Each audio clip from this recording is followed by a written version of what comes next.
It's Thursday, January 26, 2023. We have a lot to talk about today, and I would love to know what you think about all this. Please comment down below. Many people would say this channel has some of the best comments, and I truly believe that we do. Just an incredible amount of knowledge. So many people thinking outside of the box, so many people awake and aware of what's going on. So I really do appreciate the comments, and so many people, you're waking up so many people with those comments because you're telling the truth, and people really appreciate that. So thank you so much. And at the same time, make sure to like this video, share this video, and make sure you subscribe. But I want to start with this first article today on CNBC. It's titled, "Almost Half of Americans Think We're Already in a Recession." It says here 25% expect to see a downturn within the next year.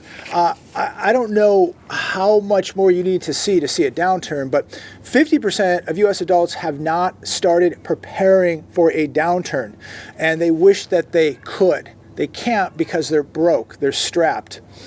And my question is to all of you, what are these people going to do as the downturn has begun? We're getting very deep into this collapse now. And what are these people going to do? I can say this, please don't come to my house. I cannot take care of any more people than I'm already taking care of.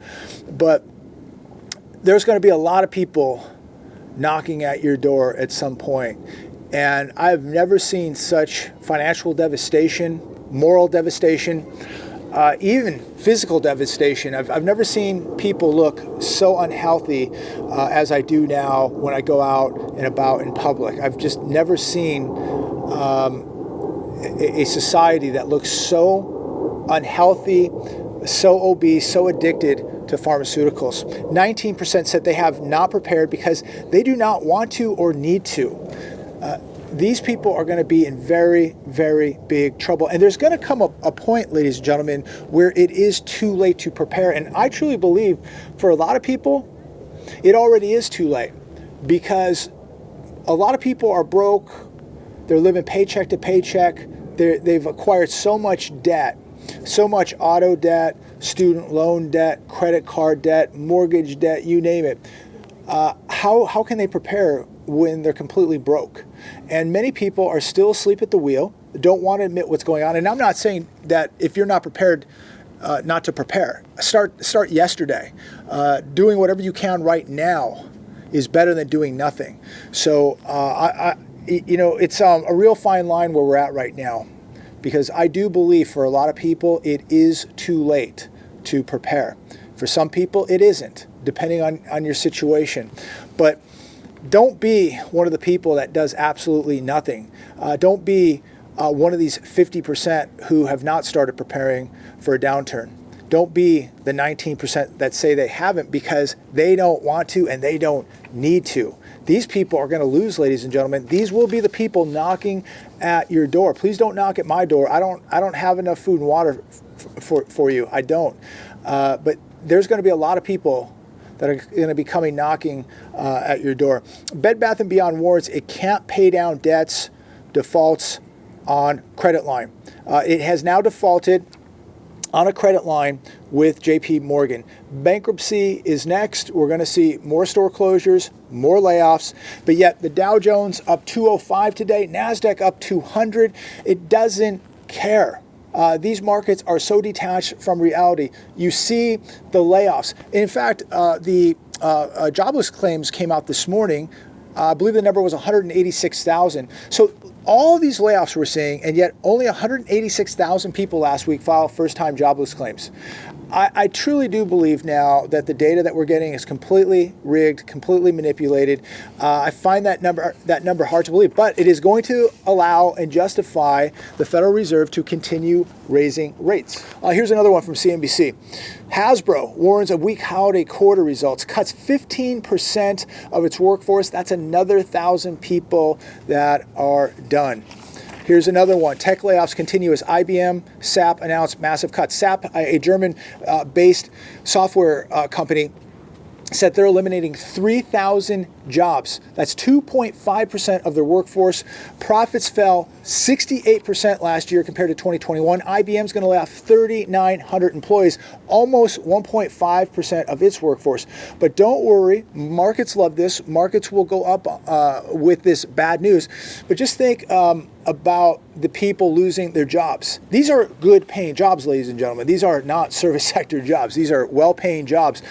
And where do these people go now in this environment? How do they make it? And yet 186,000 people last week filed first-time jobless claims when we just hear nothing but thousands now. It's not tens, it's not hundreds, it's thousands of people literally daily who are getting laid off. And this is just tech. Imagine what's happening in banking, in the mortgage industry, in trucking, in retail. It's going to continue to get much, much worse. Fox Business, new home sales rose for third straight month. Now, this sounds wonderful, it sounds great, but what they don't tell you is that they include homes under contract with these new home sales. Homes that are under contract, this is included as a new home sale, even though the home has not closed. And we know from the data we got recently, KB Homes, sixth largest U.S. home builder, 68% of their homes under contract fell apart in the, I believe, last quarter of 2022. So nearly 70% of KB Homes, newly built homes under contract, fell apart in the fourth quarter of 2022. So I don't have the data yet of how many of these homes that are technically that they're including as new home sales, because many of these are just under contract. How many will close? We don't know yet. But the numbers that we're seeing not close, that are falling through, sales that are falling through under contract, it is unbelievable. A record amount of homes not able to follow through to the end of the contract and actually close. New home sales just suffered biggest annual drop since October 2021. This comes from The Hedge, and now we're going to get a different perspective here. New home sales are down 26.6% year over year. And that's the bottom line, right? That's just a fact. 26.6% year over year. As we see cancellations of these contracts absolutely soaring, even at a higher rate than the peak of the 2008 financial crisis. These contracts continue to cancel, and so, but they're trying to pump this up on the television today on Fox Business that, oh wow, you know, things are picking up in new home sales, and this is great, and you know, earnings are kind of mixed, and everything looks great. Markets up, Dow, S&P, Russell, NASDAQ, everything's up, everything's fine. Now this is the time to get in and get back into these markets. We've now passed the dangerous point. At some point, the incentives that these new home builders are offering are going to absolutely devastate and crush their margins. So real estate agents out there, brace for impact. This is not over by a long shot. I stand by my belief here that we're going to see the biggest, worst, most destructive housing collapse maybe in U.S. history. And I don't think it's really getting any better. In fact, it's going to get worse, because all you have to do is look at how many people are losing jobs, look at the amount of inflation that we continue to create here in the U.S., because we can't stop spending, we can't stop sending money and weapons over to Eastern Europe.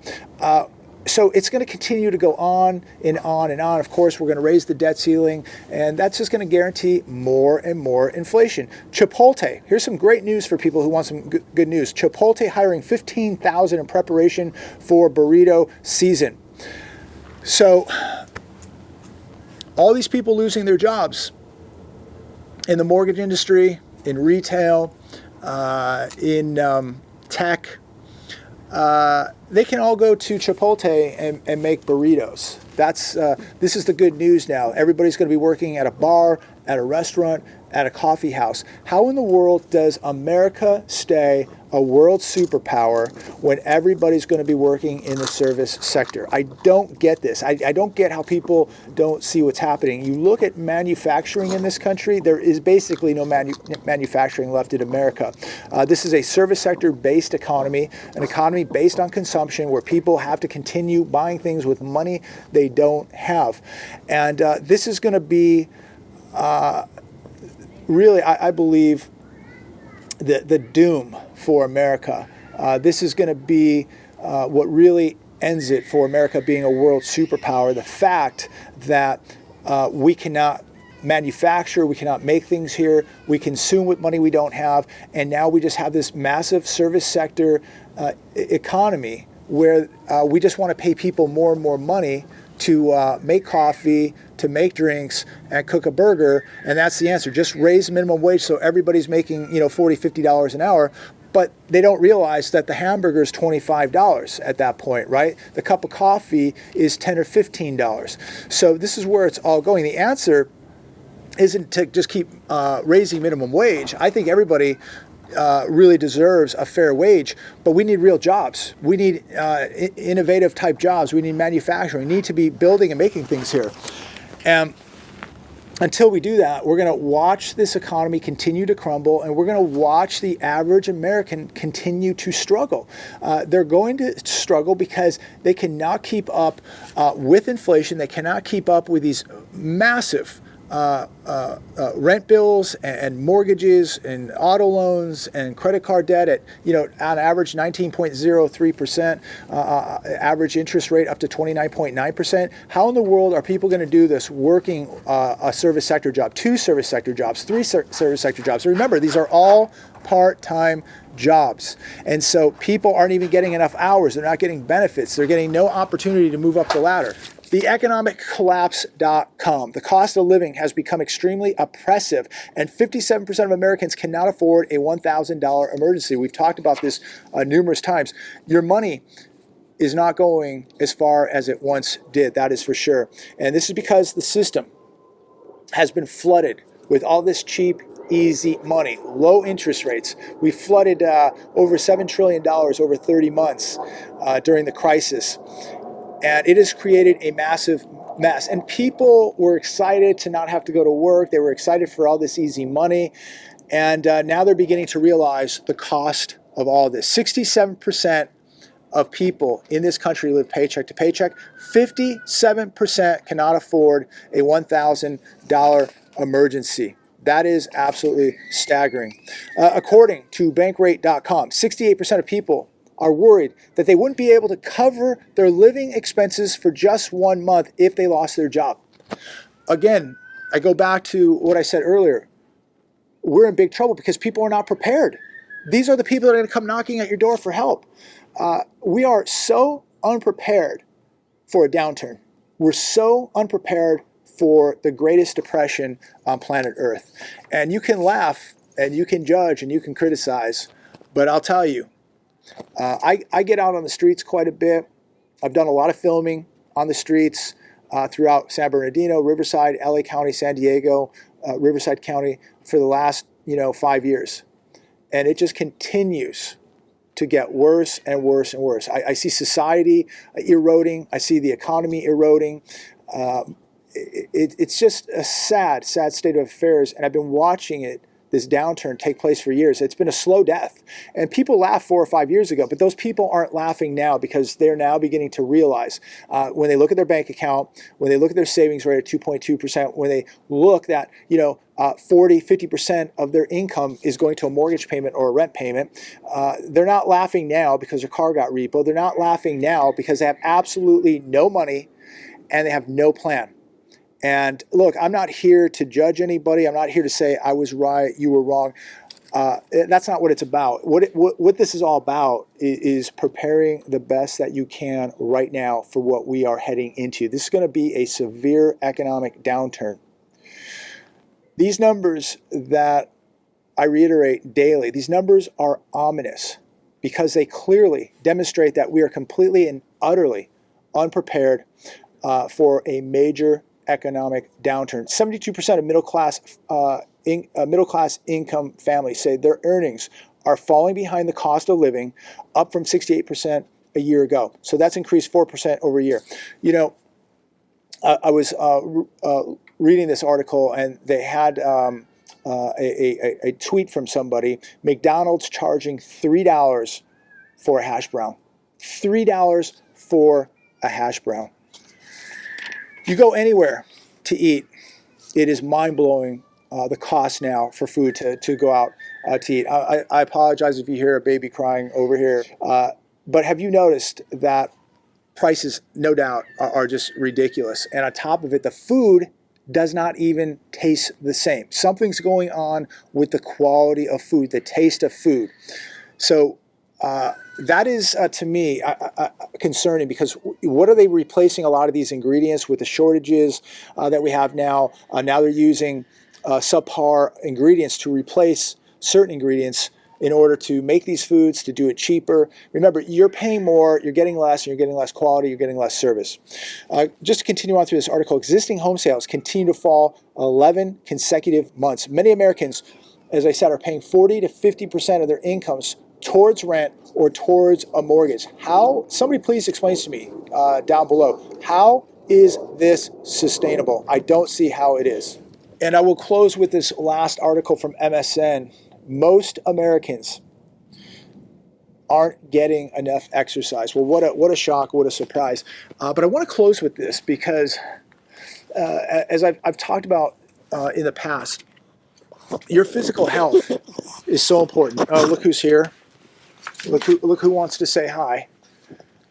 Speaking of maybe losing a little bit of weight, the nudge here, Nugget, could probably stand to lose a pound or two. But anyway, she's enjoying life, and she's getting a lot of exercise, though. It's all muscle. It's all muscle, right? But I want to close with this because it's so imperative that we are taking care of our bodies. And, you know, just the last few times I was out, just observing people, and this is not to judge, this isn't to make fun of anybody, not to be critical, but it's just an observation. People are in just horrible shape. I remember being a kid, and for the most part, most people were in pretty decent shape. You just did not see the type of obesity that we see now. You look at the amount of people now who are so dependent on pharmaceuticals, so many people who just are not taking care of themselves. And again, these are going to be the most unprepared people also. It's not that we just have people that are not prepared financially. We have people physically unprepared for what's coming. If this food crisis continues to worsen, and I do believe that this summer we're going to start seeing more problems with food shortages. I see the food lines where people are going to the food lines, they're going to the churches. There are so many people in need of food now. And I'll tell you, when we go out with food, there's nobody now that turns it away. There's nothing left. They take everything. And people are just, they have no idea like what is happening right now. But food is going to be critical here. And people who are severely obese are not going to know how to adapt to a shortage when they're not, able to eat the amount of food that they're used to. They're going to be so angry, so distraught. And think about if the lights went out and you've got to maybe, get out of an area, maybe things are getting a bit violent and you've got to pick up and go, maybe you're in an altercation, whatever the case may be, you do not want to depend on a broken down body. No matter what your age is, you need to be optimizing your body to the fullest extent, optimizing as much as you can, getting the most optimization, most performance out of your body. Again, no matter how old you are, you need to be optimizing right now. There's no excuse. And just ask yourself, just out of common sense, if you're 350 pounds, 400 pounds, if you're 70 pounds overweight, and we head into a depression, lights out, grid down, people trying to kick in your door, people hungry, violence, just off the scale. Do you really want to be that immobile? Not me. I want to be able to move. I want to be able to react. I want to be able to engage if I have to. You're 70 pounds, 200 pounds overweight. Good luck. You are a sitting duck. You are a target. You will be a statistic. So I want everybody to live an extremely long, prosperous, healthy life. You can't do that being 70, 80, or 200 or 300 pounds overweight. You cannot do that. And if we get into really tough times here, and you're going to be dealing with very evil people, again, you are a sitting duck. So I want you to live long. I want you to be prosperous. I want you to live healthy. And there's nothing wrong having a burger, having a cookie, having a candy bar. But to the people out there who right now, you know who you are, think about the possibilities, the potential of what could happen to you. Not just medically, but physically, because people are going to prey, bad people are going to prey on the weakest ones. And the weakest people are very young or very old or very out of shape. And so you need to be in good shape, take care of yourself, your assets, your family, your house. And you're not going to be able to do that at, 380, 350 pounds. So again, this isn't to criticize or judge. I want everybody to succeed. I want everybody to win. I want everybody to survive. So I want everybody to get in the best shape of their lives. We all, including myself, no doubt, we could all be in better shape. I'm working on it. I got 2 hours of sleep last night. Did not feel like training today, but I went out, I did it, and I'm glad I did. I feel a lot better because I did do it. So again, challenge yourself right now. This is the time to do it. Make yourself uncomfortable right now. This is the time to do it because we have very uncomfortable times coming. So start dropping the weight. Get out there. Go walk. Ride a bike. Go swim. Go do something. Just sitting at home doing nothing is going to guarantee you lose. If you have the means, hire a coach, hire a trainer, get to a gym, whatever you can do. But again, sitting at home, doing nothing but eating processed food is going to guarantee you lose. And I don't want anybody watching this video to lose. I want everybody to win. I want everybody to succeed. I want everybody to prosper. And I don't want to see any of you get hurt. I don't want to see any of you be victims. I want all of you to be strong and have a mentality that we're not going to fail, that we will stand up to any challenge. So God bless all of you. I'm going to leave it there today. Please like this video, share, and make sure you subscribe. God bless.